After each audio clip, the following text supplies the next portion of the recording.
back in the studio. Hey guys, it's Matt. So we've taken a little while off just to kind of rework our upload schedules because it's killing us, and there's certain shows that you just don't seem to like out there. So we're working on that. We're also working on, what else are we working on? Some other stuff, I'm sure. Anyways. Bringing in some new content. Anyways, it's not important. What is important is Game of Thrones is back this Sunday. The Gravedigger versus the Zombie Mountain. Clegane Bowl, get hype. No chicken is safe. I've moved a full 3 feet back from the mic with my head, and it's still topping out. But it's back this Sunday. So what we decided to do to thank you guys for listening and to apologize for the time off is we are knocking out 3 episodes of Game of Thrones in a row, and we're uploading them to finish off season 1 so we can start doing recaps throughout this season as it's airing. Problem though is that this particular episode 8, which we're about to watch here, we had some issues. Yeah, we had a little bit of trouble.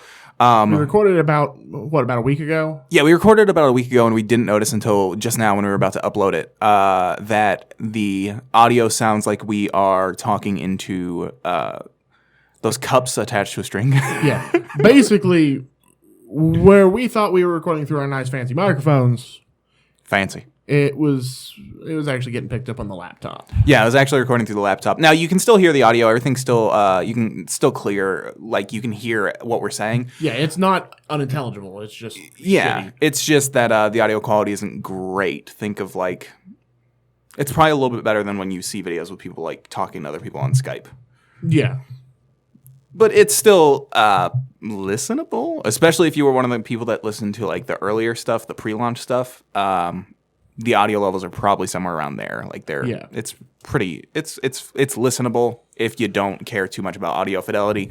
But we figured we'd just give you a warning. We've made the decision to we're not going to EQ or balance the levels. We're not going to fuck with it at all because it's going to be beating a dead horse at that point. We're not going to be able to fix it. So you're just going to get the raw dog content here is all it's going to be. Yeah. So feel free to listen to it if you guys feel like, fuck that, feel free to skip it. If you want us to go back and do episode 8, let us know.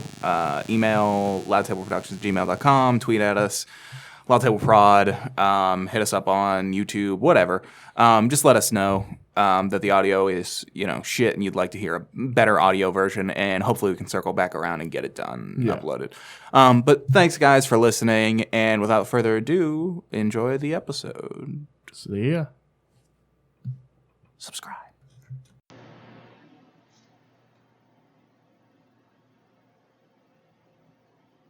Hello and welcome to Words Are Win, the once weekly podcast where me and my co-host Chris get together and watch an episode of Game of Thrones. I am joined today, of course, by my co-host Chris. How are you?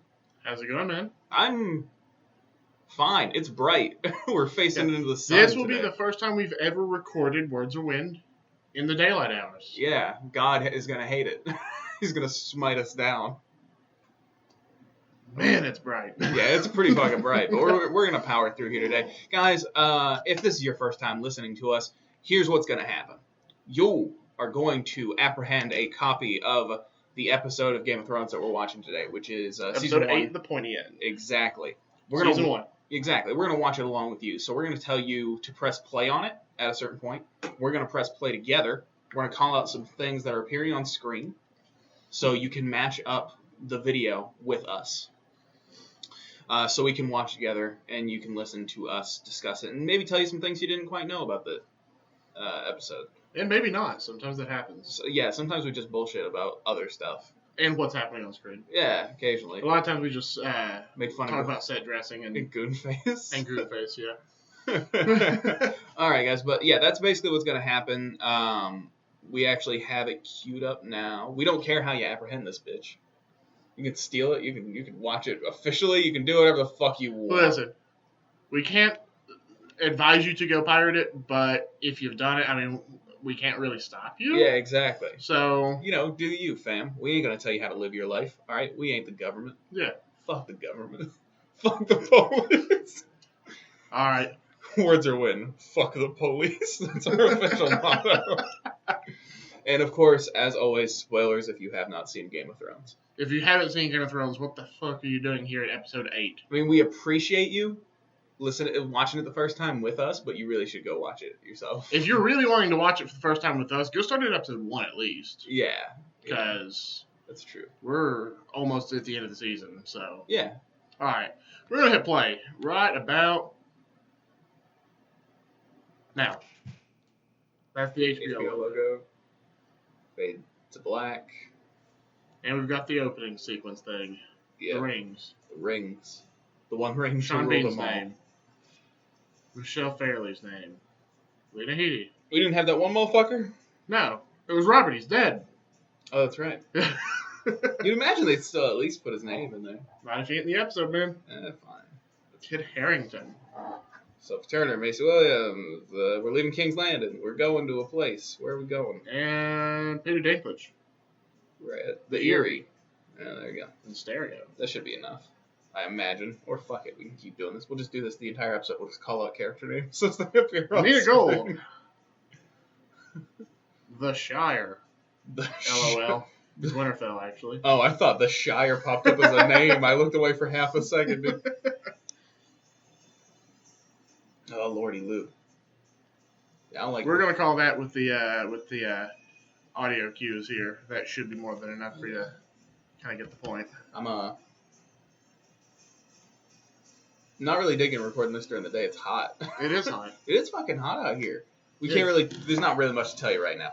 A wall 300 miles long, like 800 feet high. Put that in perspective. The Pyramid of Giza took 20 years to build. The Pyramid of Giza is nowhere near as high or tall as long. I did But the it's math. definitely not nearly as long. I did the math on the Pyramid of Giza based off of like how long it took to build the Pyramid of Giza, how long it would take to build the wall, and it would take 8,000 years. With Egyptians. Yeah. And no real tools. Dope Egyptians. Yeah. Those motherfuckers were smart. They knew. No, I'm not doubting that in They knew the what they was least, doing. but I'm all just right, saying. Syria Pharrell. Them motherfuckers knew. Guys, for once, we have subtitles. It's true, so we can actually understand what the people are saying. This part. Yep, shit's going down finally. This is basically the coup after Robert has died. Yep. Joffrey taking power despite, Robert's orders. Basically, Cersei taking power Pretty much. through Joffrey. Everybody getting knifed up. Now that's actually Jane Poole's dad. Yeah. Who's getting murked up right there. And those that don't know, Jane Poole is Sansa's best friend and is a fake Arya. Yep. She's actually given a little finger after this in the books and raised as a prostitute for a little bit. Of course she would be. It's Littlefinger. He doesn't know how to take anything and not make it a whore. Dude, that's still blowing my mind, the fact that his name is Littlefinger and he owns brothels. Never put that shit together until last episode. Because I'm an idiot. Here's my question. Why did they kill the Septa? Because fuck it. Okay. You don't actually get this scene in the books. No, You don't see, like, her do her thing. This is the part where you actually earn a little bit of respect for her. Not much, but... My thing is, like, she's obviously not, like, approaching you in a vicious fashion. Why would you still She's kill just her? slowly walking up to you, like, hey, chill. Now, another thing that happens here in the books is Syrio Farrell tells Arya, like, a story about the Sea Lord of Braavos. Do you remember this? About, like, the cat? Yeah. So the Sea Lord of Braavos was looking for his first sword of Braavos, and he just had a cat, just normal house cat, and he, like, owned a bunch of other crazy creatures, and he would show the crazy creatures to people, and he'd be like, and here is my most crazy of creatures. He'd show them, like, the standard house cat. Everybody would be like, oh my god, this house cat's crazy, dude. This thing's dope as hell. This ain't no house cat. This is something different. This is something else or whatever. It's really just a house And cat. Syrio's like, fuck you, this is a house cat. And that's what got Syrio the job. For calling him out. Yeah. So basically what Syrio's trying to educate Arya here is don't listen to anybody else. Do your own shit. Yeah. And that's Meryn Trant, for the record. Yeah. Who's a real piece of shit. Oh, God, yeah. Now I know this kind of goes into theory and whatnot territory, but really hope we eventually come to find out what happens here. It's a Sirio Pharrell. Yeah, because we clearly know that Marin Trant makes it out alive. Yeah.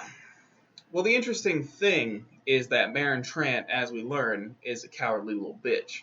And he's not a particularly strong swordsman. No. He's not weak by any means, but he's not. Well, the thing is like There's nothing real special about it. It's not like there's a lack of other swords for Sirio Pharrell to grab before he battles Marin Trant. It's not like he has to fight him with this wooden sword. He could have.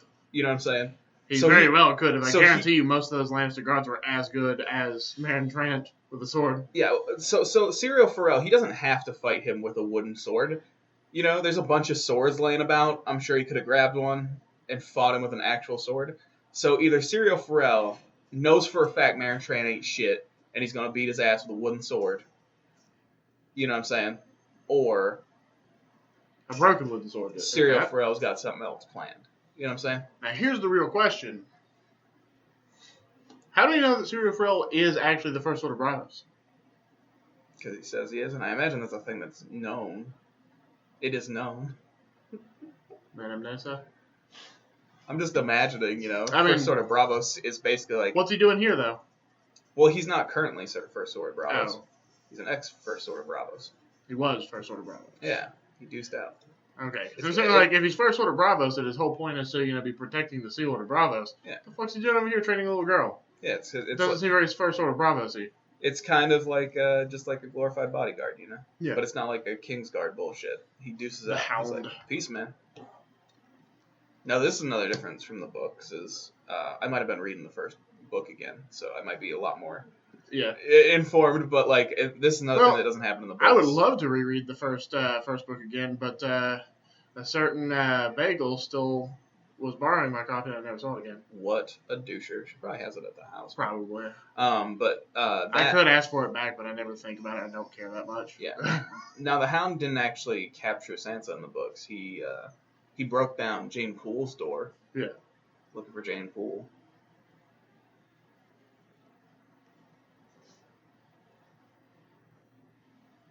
Marking people.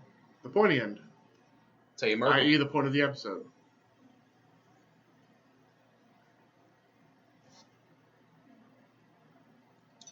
black screens. And now Black cells. now we get the payoff of Varys as the guard. Oh, yeah. They saw him in this outfit earlier in this season, whenever he was interacting with Illyrio in the cells. And Arya was kind of hiding. Yeah. You also you learn a little bit more about this in the books. He actually has been posing as this guard for years. How did they not caught on? They just not care enough to question. Just don't care enough. Either they don't care enough, or he just hides it well. Man, he's actually. What if he's posing not even for hiding it? forever. They just know it's him, and They just nobody don't give cares. a It's like, shit. who the fuck else is gonna do I don't it? give a shit, man. He wants to go talk to Varys someone. wants to skulk around in the dungeons. Fuck it, let him skulk around in the What dungeons. the fuck I'm gonna do? I'm a guard, dude. He's Varys, alright? He's the spider. I'm not gonna fuck with that guy. He ain't got a dick, alright? He'll murk you up. I feel it. I feel it in my bones. Now this is basically. Forgot where I was going with that. So I heard an interesting thing, which I Yeah. didn't really realize, which is, so Eddard, right? Yeah. Becomes head of the house of Stark. Mhm. He inherits all the lands, castle, becomes Warden of North, right? That should have been Brandon. Yeah. Stark.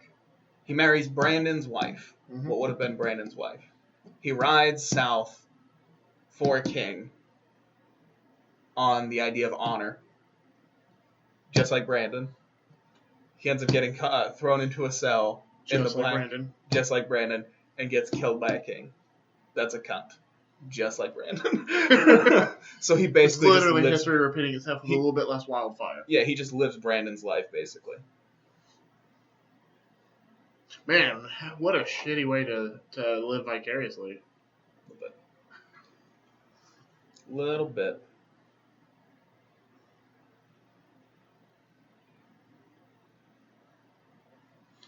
Calling out the fact that he pretty much knows that Tyrion Yeah. wasn't the guilty one there. Yeah. This is a good scene, man. This is when you first start to kind of learn what Varys is all about. It's a hard scene to see in this bright light. Yeah. But yeah, We're doing our best. it's kind of the first scene where you first start to learn what Varys is kind of all about, man. Yeah. Now, do you think Varys is actually just about what's good for the realm, or do you think he's only about what's good for Targaryens? I think it's about the realm. It just so happens that he believes the Targaryens are the best thing. Yeah. Well, I mean, to be fair, look at the history. Up until a certain point, they kind of were. Now, obviously, there were some real cunts in the bunch that ruined it. But another interesting thing about these two bodies is when they're found, one of them has a axe on them. The other one has been obviously killed by an axe wound. Mm-hmm. But then the first guy, the one that has the axe, is covered in a bunch of what looks like stab wounds, bunch of them. And it's kind of an interesting thing because why would the others? We assume that the others put them here or whatever to kill the Lord Commander for whatever reason. But why would the others stab somebody up 1,000 times? I don't know. Isn't that weird? That is a little bit. Also, they were very clearly left. This is part of a bigger plan. Maybe the first one died and was rezzed by the whites. Yeah, and then he others. killed the other dude with the axe. Maybe those stab wounds are from the other guy trying to defend himself, and it wasn't working, and then the axe dude killed him. And then they're like, aha, now we have two. That's also possible. But yeah, it was just it's weird, this whole deal. Why? Because we assume, like I said, that the Night's King or whoever, White Walker wise, left them there on purpose. They seem to have been left there on purpose instead of raised, because they're clearly whites. But then, there's no more attempts made, even when they're north of the Wall next season. There's no real attempts made until they find the White Walkers. That shit pops off, Yeah.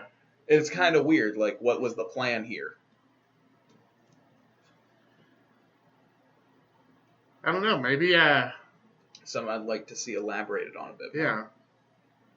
I was trying to come up with a justifiable reason, but I really can't think of one. Well, my theory is that they weren't left by the White Walkers. We know that the Children of the Forest and Bloodraven can make white-esque things, and that dude being killed by 1,000, having 1,000 stab wounds, maybe he was just gored by a bunch of fucking ravens or some shit. Well, here's my question.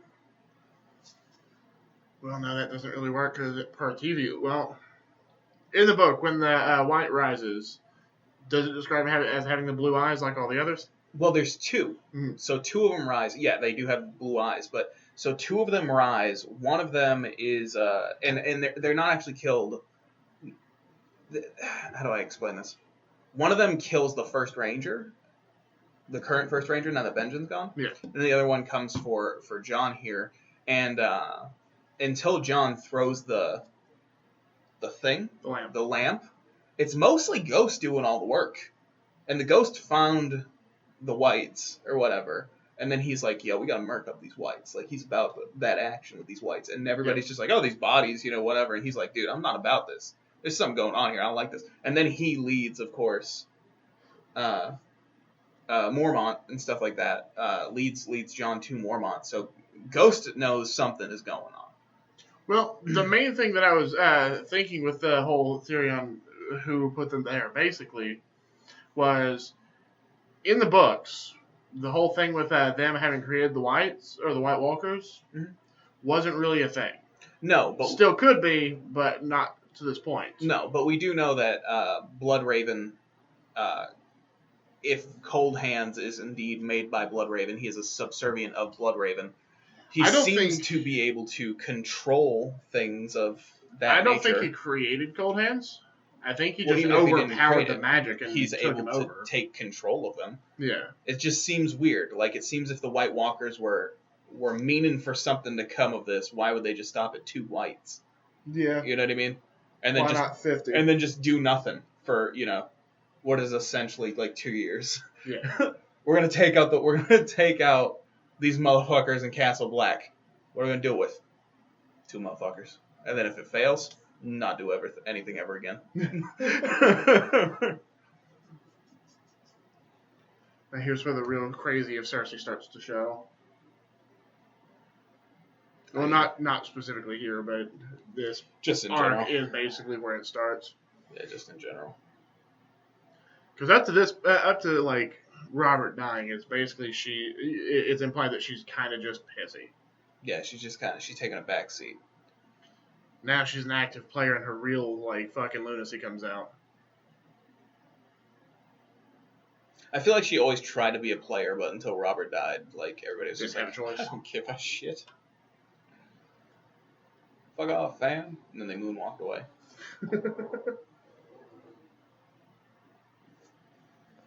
My God, it's hot in here. It'll be fine. We'll Yeah. power through. We will. We do it for the people. I don't know anything interesting about any of these scenes. Other than that, Cersei's a bitch. Yeah. Oh shit, call the banners, fam. Oh shit. Whoa, about to pop off. I love that Theon look right there. The fuck yeah. Let's do it. Whoop whoop.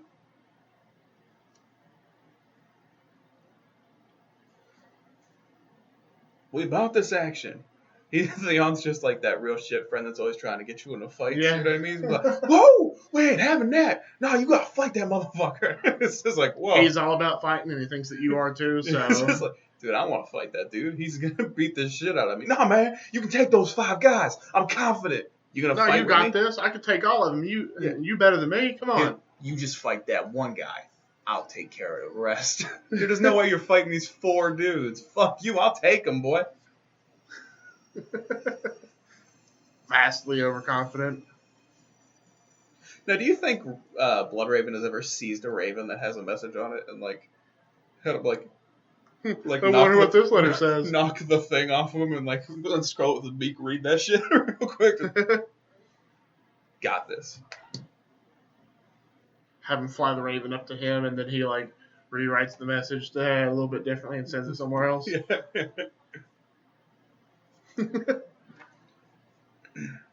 Now, another interesting change is that like Catelyn feels real shitty about kidnapping Tyrion in the books. Like she's not like as gung ho about like we gotta war this shit up. We gotta stomp these motherfuckers.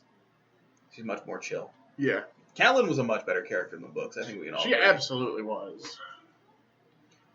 And partly is because I don't really like this actress, really. I don't have a problem with the actress. It's just they wrote her like almost polar opposite. I don't know. I don't like her. I don't know. Something about her. But yeah, she's a much better character in the books. She's much less. What's a good word? Interesting. Yeah, she's much less interesting in the show. She's much more one-dimensional in the show, whereas in the book she's much more fleshed out. Oh yeah. God, I hate this woman.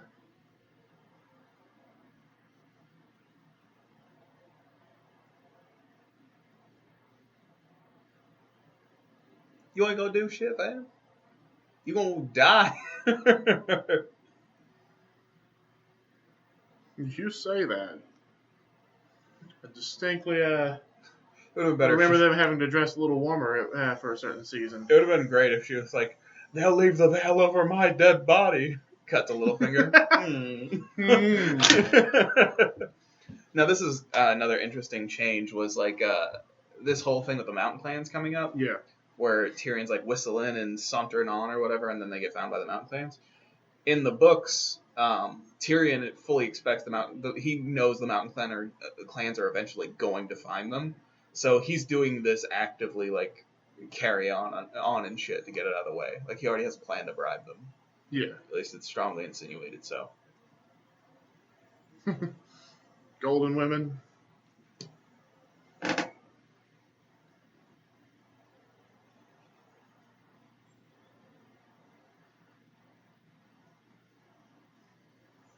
Maybe. Maybe Bron's just a real solid guy, you know? There's a theory on Preston Jacobs' channel Press Jacob's a good guy. He has a theory that Braun is actually working for Varys. Possibly. It's kind of interesting. Well, another interesting thing that in the books, Tyrion is actually telling Braun the story of Tysha on their way through the Vale here, and it's kind of interesting that Braun brings Tyrion Shay whenever they get to camp. So he tells the tale of like how like his ex-wife, the whore, and blah blah blah blah blah blah blah. And then at the next stop, basically, Braun magically finds this woman.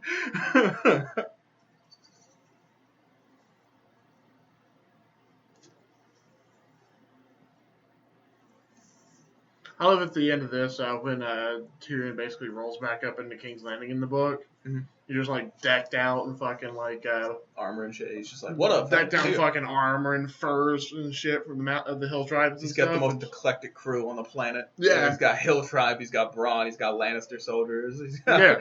Yeah. He just rolls up looking like a badass. Yeah. Sup? Came from the front, bitch.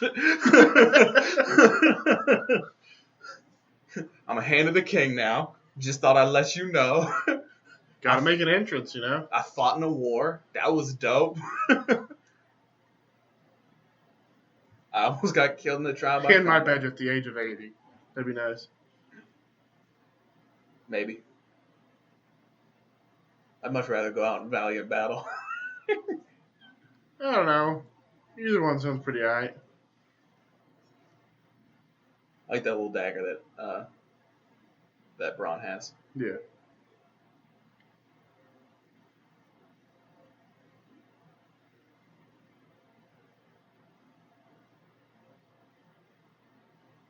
Boom.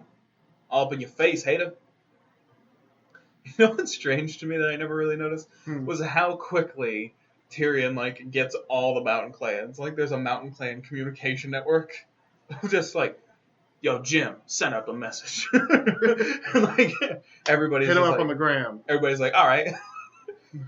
Yo, we gonna fight this war for this little dude. You gonna give us the Vale, motherfucker? And everybody's just like, cool, dope. Let's all hook up. Let's do this thing. Hashtag Lannister Squad. Let's meet at the taco spot.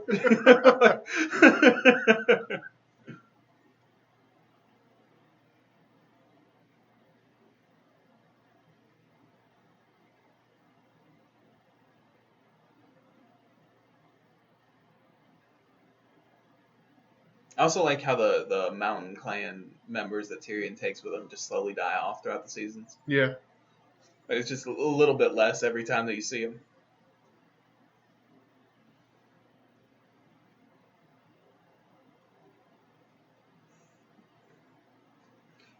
How mad do you think Tywin would be?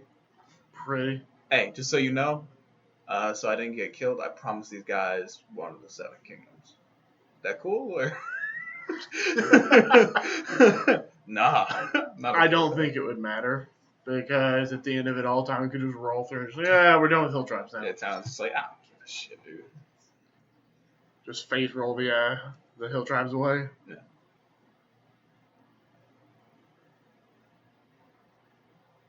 I don't like this though because fucking Alistair Thorne was a Targaryen supporter. That's the reason he's at Castle Black. Yeah. So I don't like the fact that he's just like, you're a fucking traitor because you tried to kill them some bitches, the Baratheons, you know? It's like, first, like, don't you want the Baratheons dead? Isn't like that your whole deal? Like, yeah.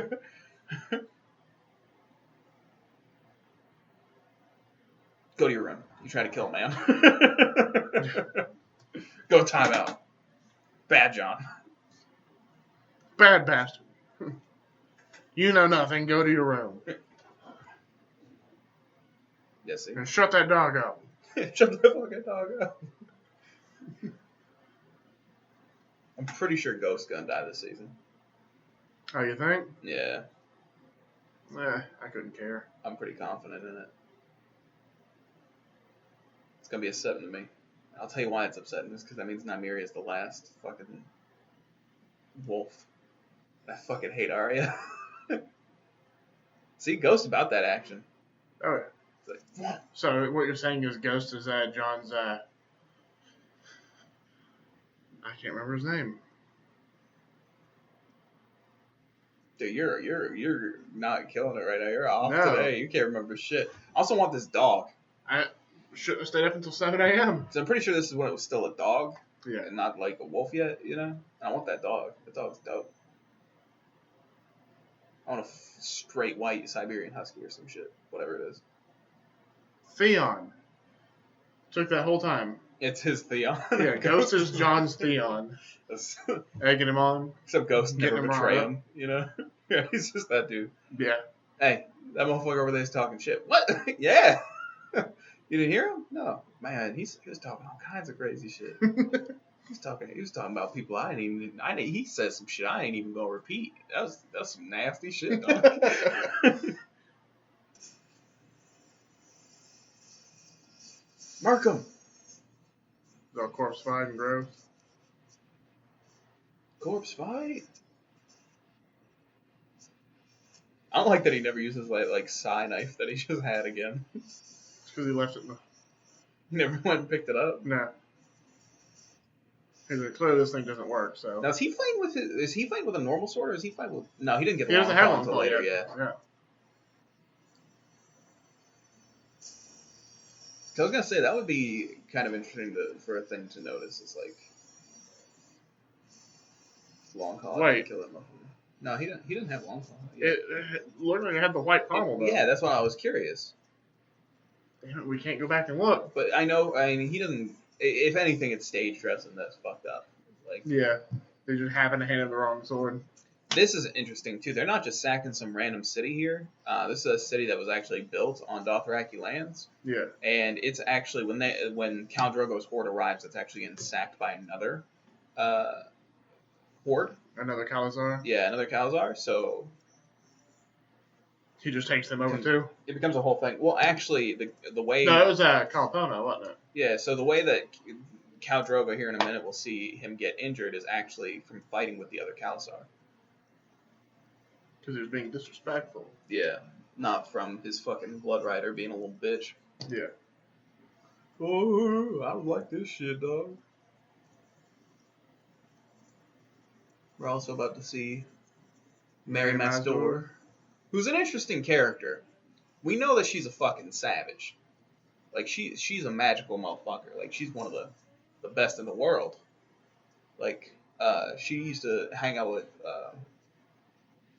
the mage. Marwyn, there we go. Marwyn the mage and shit like that. We know that she used to fuck with, like, shadow binding and stuff like that. Like, she is, like, a well-known magical motherfucker. So it's kind of weird that she's just in this random-ass village. Like, this random tiny village, you know? Which makes me question why the fuck she's there, you know? But yeah, like, this whole thing with her, with Mary's Magdor, is different. And this whole thing with Khal Drogo is different, and I'll go into that here momentarily as it's happening. Yeah.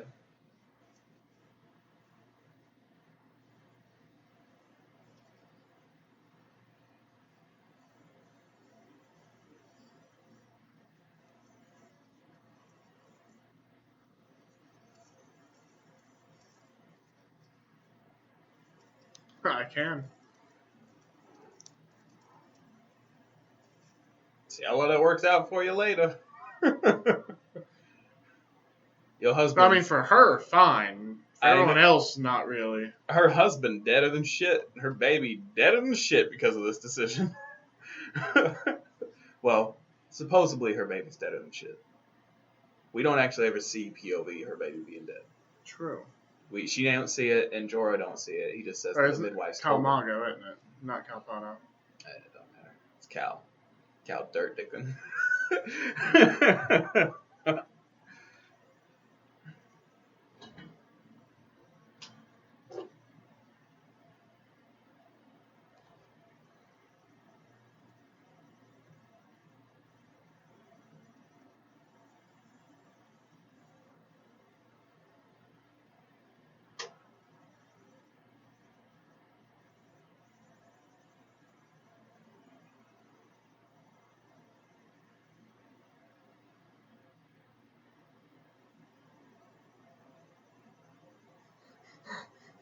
Kind of like that, like, look the, from the from Jason Drogo, Momoa.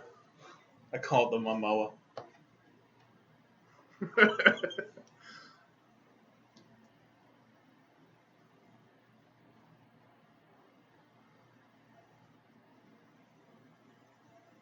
yeah. He's all over the fucking place. Man, that's my kid in there, that motherfucking horse. All right, and he's filling it with fire. It's like horses and fire don't mix, Khal Drogo. Should have made a dragon joke or something, dude.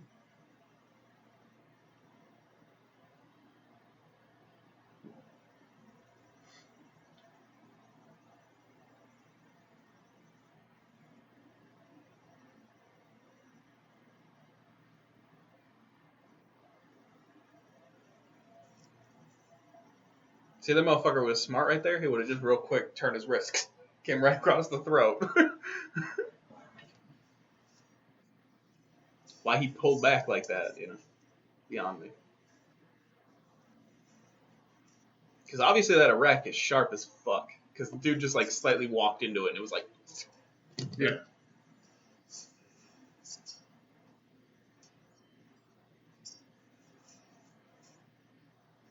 To be fair, Dothraki don't seem very skilled at actual combat when they're not on horse. You know? I mean, some of them are.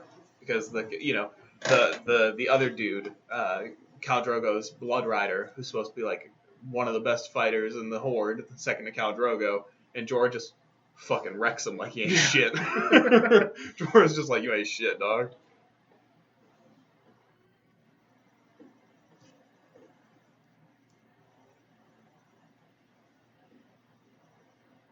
So the interesting thing here The is, fact that she volunteers for that. well, no. So Khal Drogo here gets this knife wound, right? He gets marked up right here, and like I said, that was done by the other Khal. Not the other, yeah. So it was the other Khalasar. Their battles is why he get marked up like this. So Mary's Mastor is like, yo, I can patch this motherfucker up, and she does. She gives him the bandage, like you see momentarily, and patches him up and says, hey man, don't drink no liquor. Don't drink any alcohol at all. And you know what Khal Drogo does immediately after that? He rips the bandage off, throws it on the ground, right, and throws some mud in his wound, and then drinks liquor every night. All right, which is some savage shit. But we don't know if Maddie Smackstor was trying to fucking kill Khal Drogo, because she put the bandage on that motherfucker. Was like, this shit'll heal it. Just don't drink no liquor. And Khal Drogo was like, fuck you, I'm not doing any of that. I'm gonna do the exact opposite of all that shit. So really, I don't feel like it's her fault that he got sick. I feel like she was honestly trying to help. Right. Because if she was just trying to kill Khal Drogo, this seems like a real convoluted way to do it. You know what I'm saying? Especially where she gifted with like crazy dark magic and shit like that. It's just like, I'm sure you could fucking kill a man with crazy dark magic, lady, without having to fucking go through all this shit. Yeah. And this is Big John Umber. Umbers are the man. Until season 5. Which case they suck. But also, you don't really see many more of them. Yeah. Until then. Well, Big John's the man. Everybody knows Big John, man. Lil John's a little bitch. Bitch, you little piece of shit. Little bitch. Little punk ass little bitch. Man, I'm so happy there's explicit tags.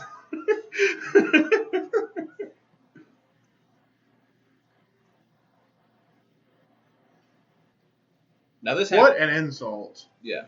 So green he pisses grass. I like this part. This whole scene is just cold as fuck. It's like some Godfather shit.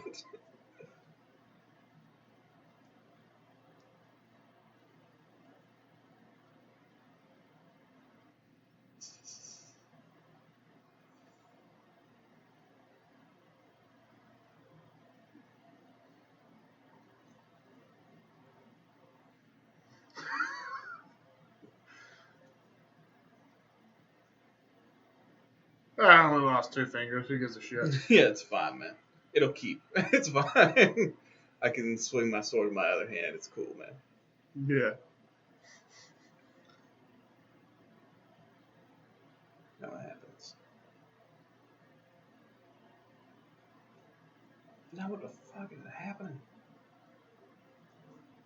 Somebody creeping on somebody. It's hard to see in this bitch. Okay, that's Bran. Yeah. Cool. We don't have all these scenes memorized. Yeah, it's really hard to see. I just saw somebody creeping on somebody in the bed. I was just like, what the fuck is I going don't on? remember this. Yeah. Whew. It's hotter than dick in this room, boy. Yeah, we still got like half the episode to go. This episode long as fuck. Maybe it's just where I actually have information to discuss this time. Yeah. It's going by real slow. Post the last time we were just sitting here being like, see that goony looking motherfucker in the background. Well, we can't open the door because sound quality will immediately drop to nothing. Yeah, you just hear fucking fans and AC units and shit like that just going crazy. That's right, we ain't got central air in this bitch. We ain't fancy. We record this in a hot ass room for y'all. It shows our dedication. Exactly. We're in the fucking belly of the dragon right now. In the Miami room. Is it just me, or do you just not give a shit about Bran first season at all? I don't give a shit about Bran until he come back. He stopped looking like a fucking goon. Towards the end there, like before he disappears for a season, he looked like a goon, boy. He was looking weird as shit. I was like, man, this kid's getting ugly as fuck. He looks pretty weird, like, yeah, basically up until you see him north of the wall. Yeah, then they looking fine. He got a haircut. I'd like. It's a shitty like fucking He-Man mullet thing he's got going on. Yeah, he get a haircut. He They just gave him really shitty hair. Yeah. Every time I see that actor too, he's wearing glasses.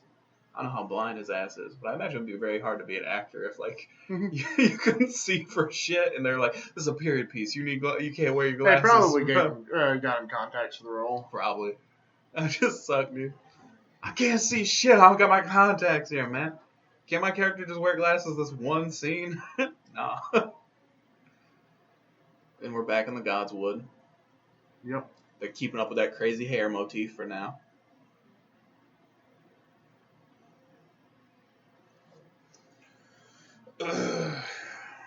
At this heart tree. Heart tree's weird, as everybody knows. The pond is obviously a melted ice dragon. There's a whole theory about that shit. I'm getting to the point where I don't like some of the sillier fan theories. What? I'm getting to the point where I don't like some of the sillier fan theories. I don't give a shit. None of them are ever gonna get like confirmed or denied by George, and the show is just like, what the fuck's the biggest fucking fan theory on Reddit? Dope, let's do it. Clegane Bowl, bitch, get hype. Fucking confirmed, get hype. Not safe for chickens.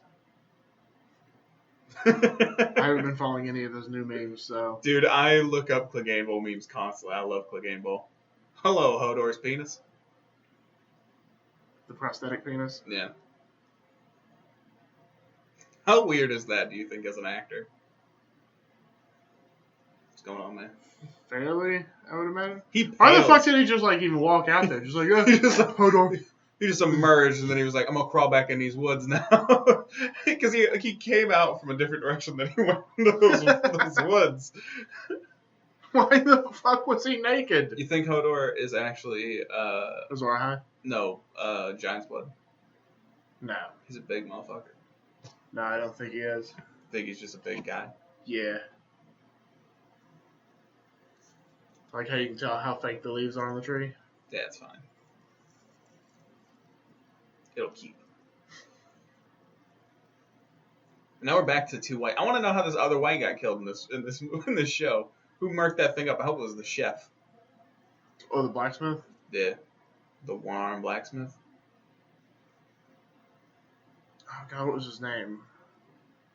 Dunall or something like that? Dirk Dickler, the man Tickler. He was Maester Aim and he killed him. He got him murked up. Yeah. He walked into him with a candle lit. He just, Sam?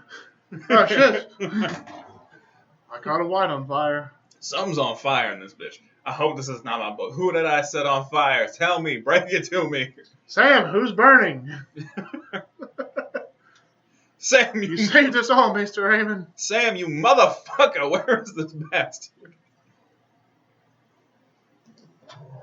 That's some more information that you don't get in the books. Is that whole like, why is the wall segmented like that?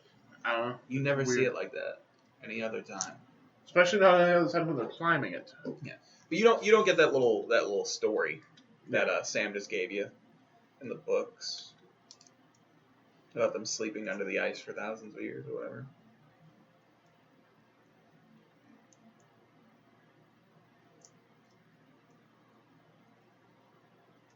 She got to Rob's camp awful quick.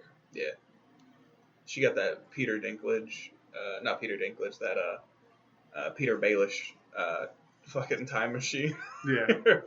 That teleporter. That horse is really a TARDIS. Yeah. Bigger on the inside. I mean, it fits with Peter Baelish's inability to speak with one singular accent. Yeah.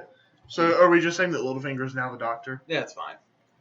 He's the master. if He's the anything. master, yeah. That makes way more sense, actually.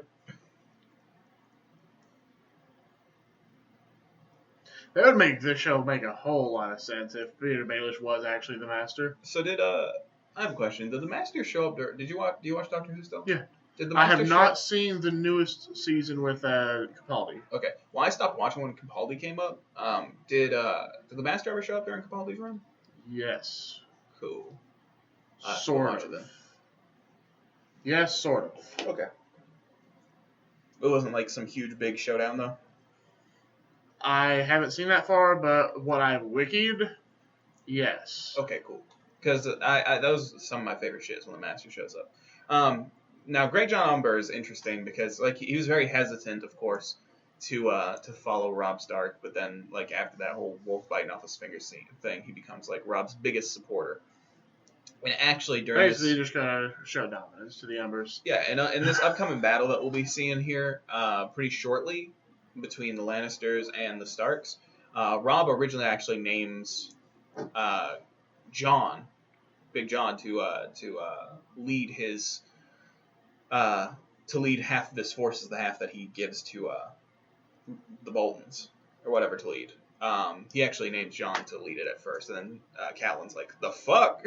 And he's like, "All right, how about Roose Bolton?" And she's like, "Better." So what you're saying is, if he'd have just not listened to Catelyn in the first place, a lot of shit would have been different. Yeah, pretty much. The other thing I like is that in the books, Robb is actively afraid of Roose. Oh yeah. You know, he finds him super weird and creepy. He's like, I don't like this guy. Bolt on. He's always whispering. I don't like it. Yeah, they're The Roose. first book is actually the one that I've read the least because I don't own it currently. Well, I sort of own it. Well, the thing that's interesting is that how different Roose is. Mm-hmm. I find that kind of interesting because in the books he's very soft spoken and like everybody quiets down to listen to him. You know what I mean? Like, so I don't know. I find Roose in the books to be Better. a bit more interesting. I mean, this guy does great in Oh, yeah. with what he's doing. You know, the guy they get playing Roose Bolton, but yeah, still.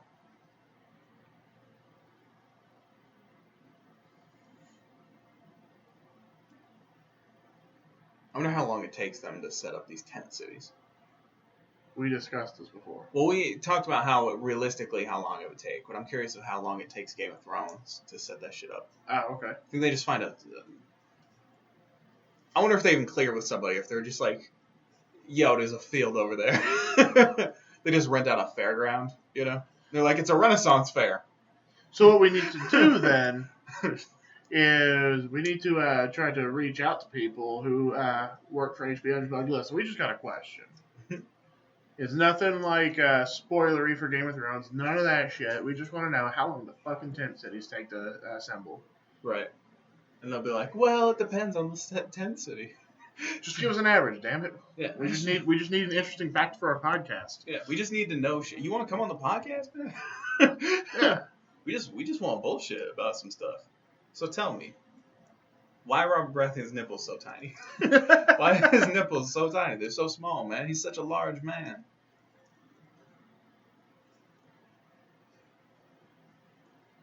Whole lot of people standing around not actually doing things. Yeah.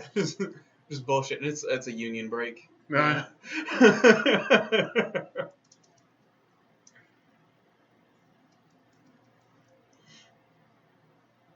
And there's Kevin Lannister. Now, Kevin and Tyrion's relationship is actually kind of interesting in the books. Kevin seems to be the only person that really, truly likes and loves Tyrion. Yeah. And respects him, you know? That all changes around, what, season 4? Season 4, season 5? Well, in the books, it's whenever he supposedly kills Tywin. Well, I shouldn't say supposedly. When he marks Tywin up, and everybody assumes it's Tyrion, that's when Kevin is kind of like, whoa. In the show, it's basically whenever he's When did you stop on shaking trial. that at me? Doesn't make me uncomfortable.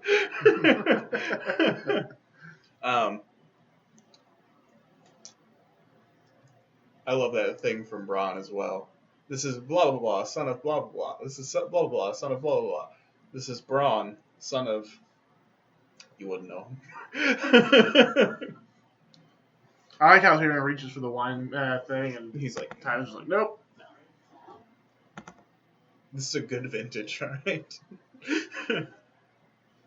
Not wasting it on you to drink it like it's water.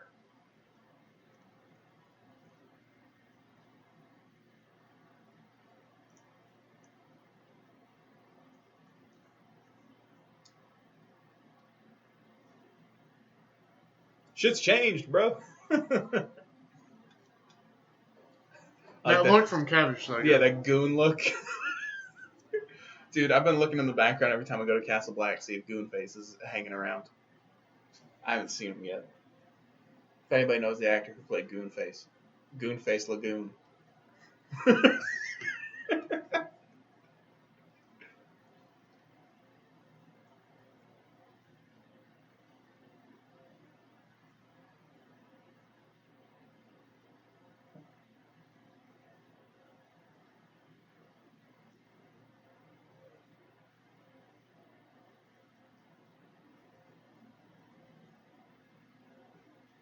I like that we haven't talked in many minutes.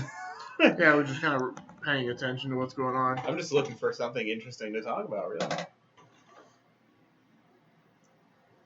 The drummers. That's the first order. Rally the men? Nah, fuck it, get the drummers. Yeah. Get the bucket drummers. Round up the drum circle. How's that? Is he walking on a dirt floor? Because if so, that's weird. They used to do carpets and shit like that back in the day. Or rushes. Yeah. Now, an interesting. I kind of hope it is a dirt floor because that just shows how like pragmatic of a man that Tywin actually is. Like, fuck it. We don't need carpets in this motherfucker. That's just extra shit we don't need to carry. Yeah.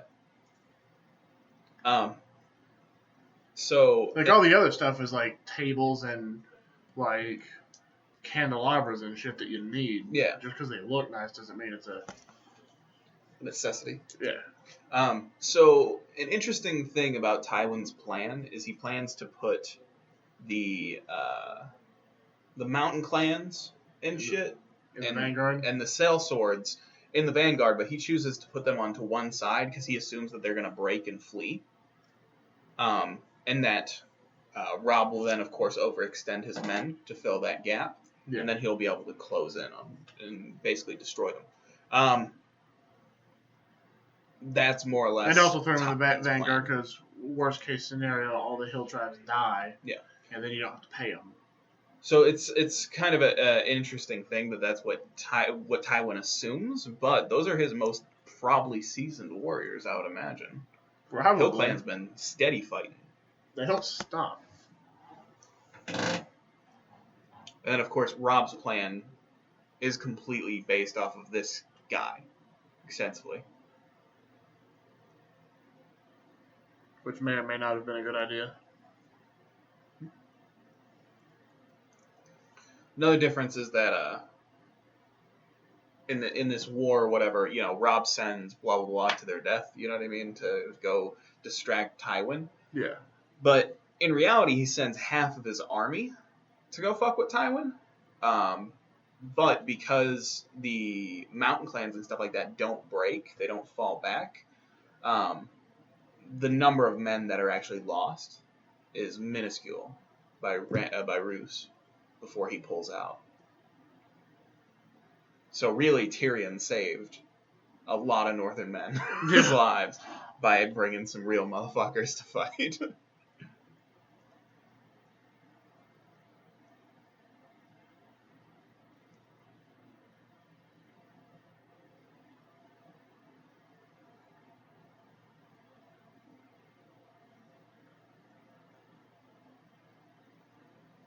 No, that dude's wondering what the fuck's going on. He's like, I thought I was dead as hell. I bet that dude's legit just happy to have walked out of here alive. Yeah. I'm sure he's curious, though.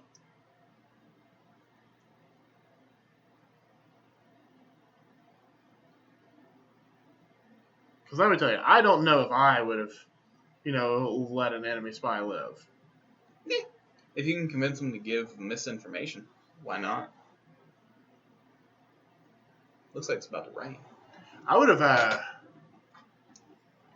sent someone with him to make sure he gives a lower number, so that way Tywin is like, oh, we don't need to dedicate all of our men to this force. Well, that's the whole point. Is like actually that guy's overestimating, because Robb only actually has 18,000. He says earlier in the episode, but that's the whole Robb's whole plan is that to tell him like everybody's coming that way. You know what I'm saying? Like everyone's coming down the King's Road, so that way when the smaller force arrives, Tywin assumes it's going to be everybody. But really, he's split off half his men. He's going to go fuck up Jaime. Because they're at the Riverlands right now, and the thing about the Riverlands to assault River Run is you actually have to split your army into 3 to attack it from all sides. So that's kind of his whole deal. Is Tywin currently has his army, then he's got the folks that are with Jaime, and then he has his third army, which doesn't really exist in the show, which is like the Brave Companions, Mountainsmen, and shit like that. Yeah. So you know what?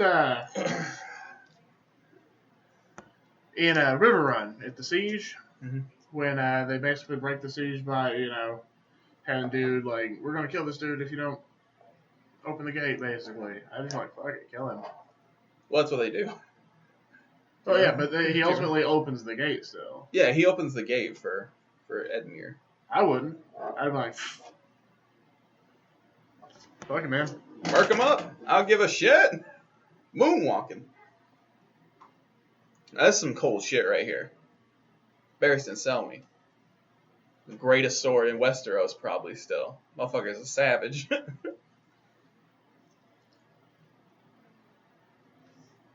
Now, Cut him loose. Who do you think's a better sword? This age Barristan Selmy at this age, or Syrio Forel, the First Sword of Bravos? I'm still gonna go with Barristan Selmy, This guy's a fucking monster, dude.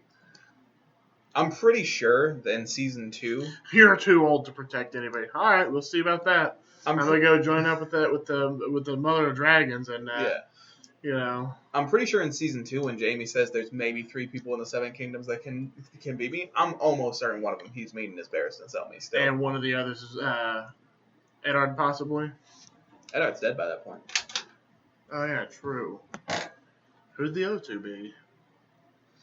That's a question. Could be the Mountain, could be the Hound, could be Lancel. Not Lancel. Loras. Yeah. Could be he's with Brienne and he already says like, Brienne, you ain't shit. So it's probably not her. Robb isn't considered super great with a sword necessarily. I don't think he would have any way of giving a shit about Jon enough to think he's a rival in any way. I don't think he would consider Thoros or Beric to be particularly skilled. So yeah, I would say it's probably like the Mountain. Well, no, it's widely considered within the Seven Kingdoms that Sandor is actually better with a blade than the Mountain. Yeah. Red Viper, possibly Oberyn. Oberyn's very well known. Not really with a sword though. Well, I mean, he's probably just meaning like using that as a generalization. Oh, okay. You know what I mean for single combat. At least that's the way I've taken it. Fair enough. If we take it a little more literal, it makes the list a lot shorter. Yeah, but I would say he's probably talking. I'd say he's probably meaning like. Because your options at that point are literally basically Barristan. I'm thinking Barristan, the Hound, and Oberyn would probably be a pretty safe bet of the people that he thinks might have a chance against him. Maybe Lancel, because Lancel's in the books he's not well known for being like the most badass motherfucker with the sword, but in the show he's really good, basically, but not renowned necessarily. Yeah. I'm just trying to think of anyone else that could be.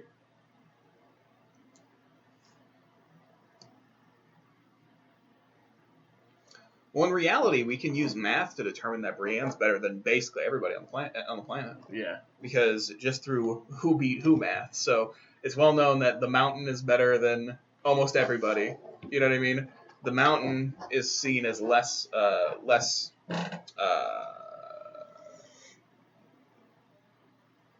He's a bigger scarier dude, but he's less talented than Sandor. Sandor is considered better as like an actual singles fighter, you know what I mean? So you have Sandor is considered better than the Mountain. Brienne beat the fuck out of Sandor, you know what I mean? So really the only motherfucker we know for a fact that can compete with, and she beat Loras. And I'm honestly fairly confident that she's as good as Jaime, honestly. Yeah. Because when they're dueling on the bridge, she holds her own. Yeah. Now, she's a little bit of a trickier fighter than she is, but technical skill, I think they're about equal. To be fair, he is shackled, and he's also been tied in a pen for, like, in the books, it's like 6 months in his own shit. True. So, Jaime at his peak might have been a little bit better, but here's the real question.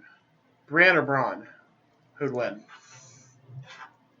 I think Bronn might win just because he wouldn't fight fair. But if her fight with the Hound, we know that she ain't going to fight fair. She'll bite a motherfucker's ear off. She don't give a shit. Yeah. So, depends on how tricky Bronn is. I think Oberyn and a cunt punch doesn't really stop her, so. I think that one-on-one combat, I think Oberyn's honestly the best fighter in all the Seven Kingdoms. Because he beat the Mountain pretty easily. If it wasn't for his we're at the arrogance. Yeah. If it wasn't for his arrogance, he would have won that fight and lived. Yeah. But like he got cocky. Yeah, single combat. He's a bad motherfucker. He took down the Mountain, who's widely considered like one of the best swordsmen on the planet. If he weren't angry. Yeah. Like if it was anyone but the Mountain. Mm-hmm. Like I think he could have taken the Hound. Yeah. Because he wouldn't be particularly upset in the fight with the Hound. Yeah. But he was mad because it was the Mountain who basically raped and killed his sister and all that shit. So if it wasn't the Mountain and he hadn't gotten angry, I'm saying just he'd have soundly defeated him. I'm just saying ability-wise. Yeah. I feel like probably the only people that could have competed with him was Jaime, yeah, and maybe Brienne. Or maybe Bronn because Bronn fights dirty. Yeah, Bronn. Just as dirty as Oberyn. Yeah. Bron's Who's a dirtier fighter, Bronn or Oberyn? Well, here's the thing. That's a weird question because Bronn will dance around you or whatever, but he's still gonna murk you up, like physically murk you up. You know what I mean? Yeah. Where the Viper is a little bit of a sore loser, where he's just like, you know what? Regardless if you kill me, I'm hitting you with this motherfucking poison. Yeah. I'm doing it. But also, most duels are supposed to be just till first blood. Yeah. You know what I mean? Most fights, things that aren't trial by combat. Even trial by combat, if you're losing, you can withdraw your claim, or whoever you're fighting on the side of can withdraw their claim, and it's fine. Yeah. Like Oberyn, how he got the name of the Red Viper. We're going to, guys, stick with us for a little bit, and we'll sign off here momentarily. So the way the Viper got the name the Red Viper is actually he was caught sleeping with a woman who was married. Her husband bursts up in there. He's just like, whoa, this is fucked up. I challenge you to a duel till first blood. So he killed him with his Red Viper. Yeah, he was like, I challenge. That was a shitty joke. Yeah. I'm sorry. I challenge you to fight till first blood or whatever. And Oberyn was like, all right, cool. Poisoned his spear or whatever and marked him up. The fight stopped at first blood. Yeah, the fight stopped at first blood, but it didn't matter because that first blood killed the dude. So that's how he got the nickname. Yeah. Because of his penchant for using poison, essentially. But anyways, guys, so that was the episode. Sorry we didn't really cover anything that happened in the last little bit here. We'll just real quickly talk about it for a minute. Dude, or how two. pissed would you have been if I switched over and we hadn't been recording like 40 minutes or some shit? I'd be upset because it's hot, I would too. but whatever. That last little scene there, it's kind of interesting to see Barristan treated so badly. I truly believe that when he says I could cut through the 5 of you like cake, like carving a cake, he could have. Like, he's a bad motherfucker. What you don't know is they actually send people after him after he storms out. They send 3 people after him. Now, he doesn't have a sword on him. He throws his sword down like that in the books. And he marks up all 3 of them motherfuckers. They never come back. He kills all 3 of them. You know what I mean? And that shows just how badass he is. He's a fucking... When we say he's the only person that we know of that possibly could have competed with him was Sir Arthur Dayne. Yeah. It's the only motherfucker we know that might have stood a chance. Maybe in their prime, maybe Eddard if he got a little bit lucky. Yeah. It would not have been an easy fight. He's just incredible. You know, Sir Barristan, Jaime says that he's the best knight he's ever seen. And that's saying something from Jaime. Jaime's an arrogant motherfucker. Jaime's cocky. Yeah. Whereas Eddard says the best knight he's ever seen is Sir Arthur Dayne, Sword of the Morning. So, but yeah, that last scene, it's pretty shitty what they're doing, but they're doing like this whole now like power restructuring. They give Janis Flint Harrenhal for his securing of the gold cloaks. Who's the Weasley dude that you'll see next episode or 2. Yeah. What else goes on in that little bit there? That's about it, really. Yeah, that's... The reason they dismiss Barristan is so that they can name the Hound as part of the Kingsguard so that he can protect Joffrey. I don't know why I said the Hand. I was trying to say the Hand's Guard. Yeah. The Kingsguard, yeah. So yeah, that's about it, guys. That's all that really happened in that last scene. You really kind of get an idea of the tone of, you know, they're sending all the good people away, the good, you know, strong people that might have any sort of anyone doubt. that might have some sort of lingering resentment over the new current regime, they're getting rid of them. Which is actually a pretty classic power move when leadership changes. An interesting thing about Sir Barristan Selmy that I find interesting, and this will be the last little thing that I want to touch on, is here next episode, Eddard gets his head cut off. And Joffrey's a sick fuck. And Barristan, they're lucky they dismissed him here. Barristan would have killed Joffrey. Barristan would have killed Joffrey. And the reason I say this is because when Barristan Selmy saw the bodies of the killed Targaryens that were killed by Tywin Lannister presented at Robert Baratheon's feet, and they were dropped at Robert Baratheon's feet, he says that if Robert Baratheon would have smiled, he would have killed him, and no one could have stopped him. No one there could have stopped him. So that just lets you know. But at least Robert's not that huge of a... Yeah, he didn't smile. Psychopath. Yeah. And that's... How good of a dude Barristan Selmy is can't be understated. Like, so Robert Baratheon, he was battling at the Trident, and Robert Baratheon, you know, was there, and Barristan got injured, and Robert Baratheon got fuckered up too. He got injured pretty badly. For the record, you can get all these details from our Robert's Rebellion. Yeah, our Robert's Rebellion podcast. Go listen back to that. Go into a lot of detail with that. So. But like, so Barristan Selmy, you know, he got injured, and Robert Baratheon respected Barristan Selmy so much that after the battle, before he got treated for his wounds, which were pretty fucking bad, he sent his personal maester to go treat Barristan. That's how much respect there is in Westeros for Barristan between like warriors. General motherfuckers might not respect him that much, and the political players may not respect him, but the actual warriors, the actual motherfuckers that were in there doing shit, those motherfuckers respect Barristan Selmy unprecedented amounts. Which is kind of interesting to have a character that there's that much respect for. They're very few and far between in Game of Thrones. Oh, yeah. Anyways, guys, that was the episode. We do want to thank you for watching. This is Words of Win. This is the once weekly podcast where we discuss this kind of stuff. We occasionally do history and lore videos. If you'd like to hear more of that kind of stuff, let us know. You can go back and check out some of the backlog. We are part of the Loud Table Productions Podcast Network. We make all kinds of podcasts. We make podcasts, comedy podcasts about anime, this kind of stuff. Whatever you're into, we probably have it there. If we don't have it there, you can email us at loudtableproductions@gmail.com. Let us know what you're into, and we'll try and make content more directed towards you. We are currently going through some restructuring right now based off viewership numbers, and we're going to be making some new shows. So definitely let us know if you have any concepts that you'd like us to cover.